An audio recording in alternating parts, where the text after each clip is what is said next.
আসবে, এই যে নাম্বার এসে এবার বলো।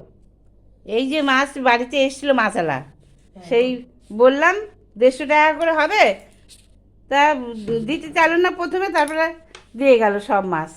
এই পাবদা মাছ আর এই যে এই মাছ রুই মাছ জ্যান্ত ছিল, জলে নড়ছিল, তো নিয়ে নিলাম। এই কদিন ভরে খাবে, ফ্রিজে রেখে দিলাম।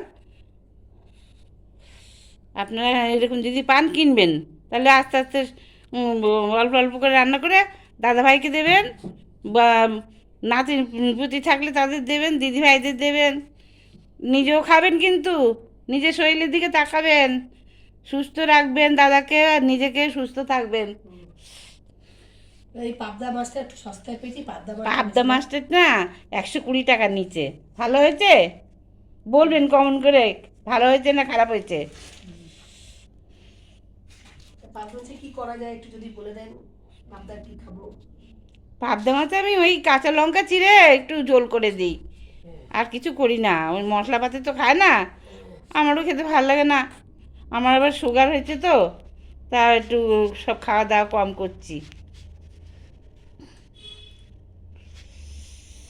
আমি আপনি যদি এরকম মাছ পান কিনে নেবেন কম পয়সায়, বেলার দিকে মাছ আসে, তাই ইনি তো জোর করে মাছ দিয়ে গেল, আমি নিতাম না, তাও জোর করে দিল, জ্যান্ত বলে নিলাম। আমার মেয়ে বললো মা নাও নাও জ্যান্ত, তাই নিয়ে নিলাম।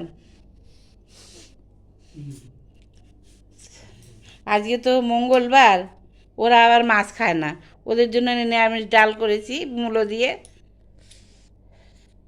আর ঘুগনি করেছি, ওরা ওই নিরামিষ খাবে। মাছ আপনার দাদার জন্য, ও একটা মাছ ভেজে দেবো ওকে, ও খাবে। 2 মিনিট হয়ে গেছে। হ্যাঁ ভাই, বন্ধুরা এবার তাহলে রাখি, আপনারা লাইক করুন, শেয়ার করুন, কমেন্ট করুন। বন্ধুরা তাহলে এবার আমি রাখি, রান্না করবো তো, এগুলো ভাজবো, আবার ভেজে আপনার দাদাকে দেবো। রাখছি, হ্যাঁ।